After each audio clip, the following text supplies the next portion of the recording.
Aloha and welcome back to the channel. I'm Mekel Kasanova, and today I want to talk about 10 things that you should do when you first get your Steam Deck that'll help you out tremendously. Also, this will be a bit of a reminder for anyone who already has a Steam Deck and may have forgotten these tips. But before we dive into this video, if you enjoy the content I put out from tutorials, reviews, impressions, podcasts, and so much more, then make sure you sub to the channel, ding the notification bell, that way you stay up to date on all the content I put out. And also follow me on social media over on Twitter, Instagram, TikTok, wherever. I'm everywhere. So with all that being said, switch over to the other screen and let's go ahead and talk about the 10 things you should do with your Steam Deck when you get it, and also things you should remember in case you have forgotten. Okay, so one of the first things I want to talk about is storage, and that's something that a lot of us tend to forget. And when I say storage, it's twofold. One, I'm talking about your internal storage, and two, I'm also mentioning if you haven't gotten a micro SD card, you should probably go and get a micro SD card. Really important. But one of the things about that is when it comes to storage is I'm talking about managing storage. So you're going to want to press the Steam button. You want to go down to settings, and then you want to go and scroll all the way down until you get to storage. Now, as you can see here, I can go ahead. I need to just move my icon out of the way. I'll move myself here. So you got two sections. You've got internal drive. You've also got micro SD card. Now, wherever you see this star next to the drive, that means that's where everything is going to default install to. Now, for right now, because I've been filling up my micro SD card with games and emulators and such, I have everything going to my internal drive. But say you've got a 64 gig Steam Deck, or you've got a 256 gig, or you've got a 512 like I do, and you want to utilize your micro SD card and have your games and stuff stored there. You know, this also includes like your shaders and everything like that. So if you want to set one or the other to be the primary location, just go to wherever the star is not located. So in this case, it would be the micro SD card, and then you just press X. So as soon as you press X, that's going to make that the default location for where all your installs are going to go. But that's something you should definitely check out because, you know, you just don't want to run out of space. It's really easy to, especially between games, updates, and shaders. Very easy to run out of space. The next thing I want to talk about is none other than the shortcut guide, because I think that's something that a lot of new Steam Deck owners definitely should utilize, and one that I think a lot of us who are like old heads who've had it for a while have probably forgotten about. The easiest way to pull up the shortcut guide is either to long press either the Steam button or the quick access menu button. And the quick access menu button is the buttons on the lower right hand with the three dots. So if you hold either down, do a long press, then you pull up your shortcut guide, and as you can see here, it gives you all the information you need to know. So if you ever need to force shut down a game, say you're running an emulator, or if you're in a game that just refuses to, you know, quit and it just lags, you know, most times we'll have to like force, you know, like just do a hard reset. But instead of doing that, the first thing you should probably do would be holding down the Steam button and also holding down B to try and do a force game shutdown. Other things you can do with this is Steam and X, so you can pull up your keyboard, which is something I'm going to dive into later on. You can toggle along your magnifier, you can take screenshots, you can do right and left mouse clicks. There's so many different things you can do by holding down the Steam button and any of the hotkey items that go with it to make an action happen. And like I said, you can do it with either one. So I did it initially with the Steam button. You can do it with the quick access menu button, and it pulls up the same information. So that's something I think a lot of people may have forgotten, and a lot of new Steam Deck owners could definitely benefit from. Next thing I want to talk about is controller layout, because that's something that's really important. So say you're in a game and you want to change your layout, or you want to modify your buttons or anything like that. So the first thing you want to do is you want to press the Steam button, and then you want to go over to controller settings. So when you're here in controller settings, it basically has everything mapped out. You know, it's also for player controls and menu controls, but you can also dive down further and go to controller settings. And when you go into controller settings, you can view the different layouts. Now, let me go ahead and move my camera again. That way we can see everything it has.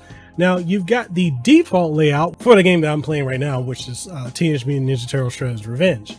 But you can also change out the different layouts. So if you want, you can look at the layout that's currently available, And you can also go to edit layout if you want to change things. Again, let me move my camera. And if you want to change your buttons, if you want to change your D-pad, you want to change your triggers, joysticks, trackpads, gyro, virtual menus, action sets, you can do all that. You can even go to where it says current layout, click on it, and then you can change out the different layouts that are recommended. You can also go over to templates that have been made by Valve. There's various ones. You can also go over to community layouts, ones that have been made by other Steam Deck users that may even work better. Now, for me personally, for this game, I think the default layout is perfectly fine. But if you wanted to go and try out some of the community layouts, you could easily do so with that. Now, going out of that, a couple other things you can do too. You can go down to your quick settings by action set, and if you wanted to, you can enable the back grip buttons. So those are the buttons that you see here on the back of the Steam Deck, and you can utilize those for various things. So like in this game, I've got L4 set to super attack, L5 is attack, R4 is backflip, and R5 is jump. And you can also turn on gyro, right trackpad behavior, which you can have it be movement. You can create a mode shift, whatever you want to do. Same thing with gyro. If you want to turn it on, you can. But for this game, it's not necessary. But these are some of the things that I think are very important when it comes to having your Steam Deck. And a lot of us may have forgotten it, although I think this is probably one that's not easily forgotten. But for those who are new to the Steam Deck, this is something you're probably going to want to tinker with, especially when you start getting into using older games that may not have the best enabled controls. If you want to do custom controls, I think definitely community controls are the best ones you want to use for those type of games, especially older PC games. So I'm going to go over to store. And you can see me, I got the trackpad moving around here.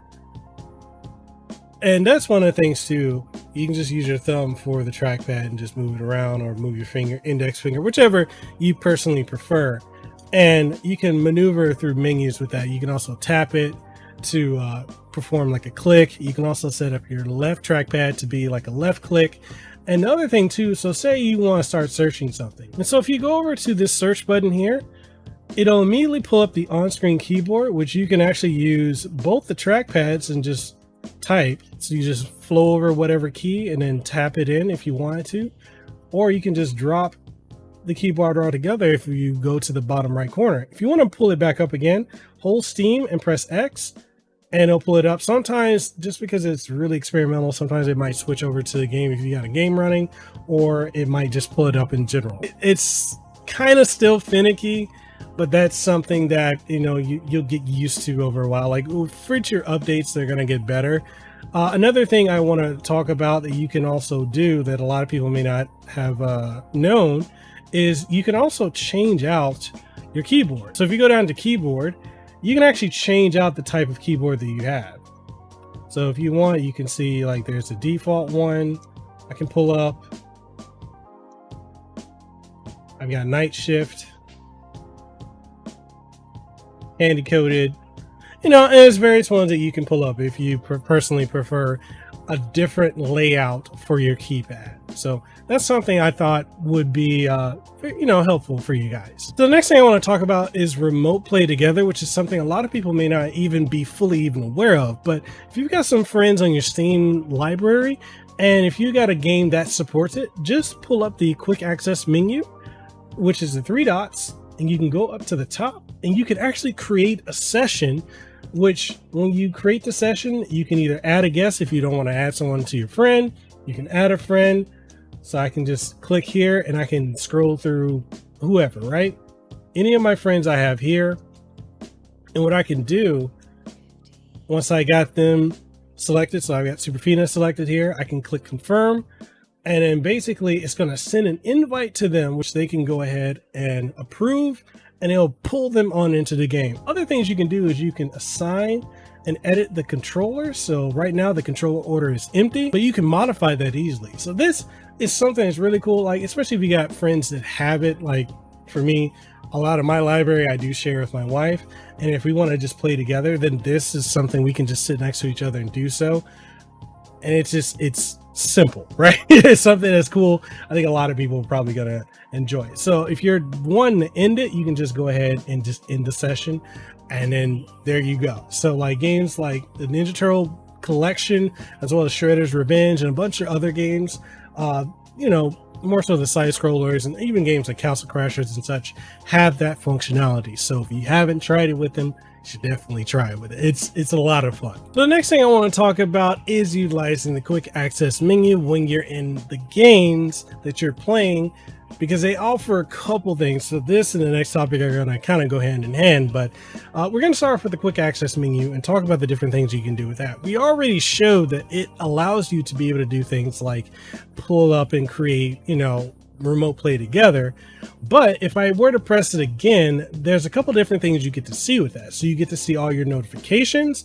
You also can see your friends who's online that you can play with, as well as, you know, you can scroll through, you can do a group chat session, you can set up, you know, if you want to do chats or direct messages or parties or whatever. Other things you can do with it is you've got your quick settings, you've got your performance, and you've got help, as well as pulling up the keyboard if you need to. So we're going to go over to quick settings, and I'm going to show you a couple things you can do with this. So you can adjust your brightness here, your audio for the game, as well as the built-in microphone that's on the Steam Deck. You can also set it to airplane mode. You can turn your Wi-Fi on and off. You got Bluetooth, night mode, game rumble, Steam haptics, as well as automatically scaling the UI for both in the game and when you put it on like a dock. Going into the second topic, which is performance, which is something that is really helpful. So depending on the game you're playing, your battery life can range anywhere from an hour and a half to 6 or 7 hours. It really depends on what you're playing. Now, right now I'm playing Resident Evil 2 Remake, and right now at 61% of battery life, I've got about an hour and 47 minutes remaining before it, you know, dies off. So if I want to do different things with performance, I can actually turn on the performance overlay. So if I move this back to the center, I can actually click on it and I can turn it on, and it'll show you the frame rate that I'm playing at. I can see additional information like GP and CPU percentages. I can go further with it, and I can keep going further with it. Like, it's pretty crazy what you can do with this. And other things, if you want to put it in basic view, if you don't want to see all the stuff below, you can turn it back on. Like, I don't really utilize the performance overlay just because I don't see a need for it personally. I don't like to do benchmarks or anything like that. But for those of you who want to do that, it is a very useful tool. Now, you can also set per game profile. So with Resident Evil or any other game I'm playing, say I want to set it to where it does specific things, and I can have it with certain settings which will improve the battery life. So I can change things like a frame rate. And I can set the frame rate limit to off, which allows me to just leave the frame rate uncapped. It'll float between anywhere from 30 to, you know, typically 30 to 60 frames per second. Or if I want, I can take it down to 40 and leave the refresh rate there. And what it'll do is it'll force the game to run at that 40 frames per second, which helps out the battery. You can also change out things like the half rate shading, thermal power limit or TDP, your GPU clock, scaling filter. Like, there's just so many different things you can do. If I'm playing and I just want to stay on battery life, I do leave it at 40 frames per second or a refresh rate of 40 frames, which is basically kind of the sweet spot between 30 frames and 60. It's more fluid than it would be at 30 frames per second, but at the same time, it's also not as smooth as 60 frames per second, which this game can run at portably. So if you're looking to get a little bit more battery out of it, then that is something that you can do to increase your battery life overall. The next thing I want to talk about is how to fix Wi-Fi, because there are going to be times where you're going to run into issues with the Wi-Fi. It may drop here and there, and I've done a tutorial on that, but I'll go ahead and just cover it here. You're basically going to go to your settings. So what you're going to need to do here is you're going to need to go down to System. You're going to go over and you're going to enter developer mode. So once you do that, you can actually scroll down your settings here, go to developer mode, and you can scroll down further and you can turn off this right here, which is Wi-Fi power management. For some reason, when this is on, and this hasn't been a case for me personally, but for some people, when they have this turned on, which is it's turned on by default, it messes with the Wi-Fi settings. So your Wi-Fi, depending on if you're on 2.4 gigahertz or 5 gigahertz, will fluctuate. And sometimes it'll just connect, it will disconnect. And that's just some of the things you just don't want to deal with. So if you turn it off, you're going to have to restart your Steam Deck. But it should fix your Wi-Fi issues. Some people have said to me that it has helped them. Some people have said it hasn't. I know for me personally, it has worked. But that's just something I wanted to share with you guys because it is a quick fix that, for more often than not, it does work. So there you go. Okay, so this is everything that you can do when you're in game mode. But there's another mode you can dive into that basically opens up the Steam Deck to way more. And the way you do that is you go over to power and you don't shut it off. You don't put it to sleep. You just go down to desktop mode. So you say switch to desktop. Okay, so now that you've made it over here to the desktop mode, you're gonna want to do this. Now, this is an application that is really useful that a lot of people, if you're having issues with games that may not run per se like they should, or it says like it's unsupported, more often than not, a lot of games will work. You just either need to use experimental for Proton when you go to your compatibility, or you need to try a different Proton. And since we're talking about Protons, that's what I want to talk about, because it's this application here that you should utilize, and it's called Proton Up QT.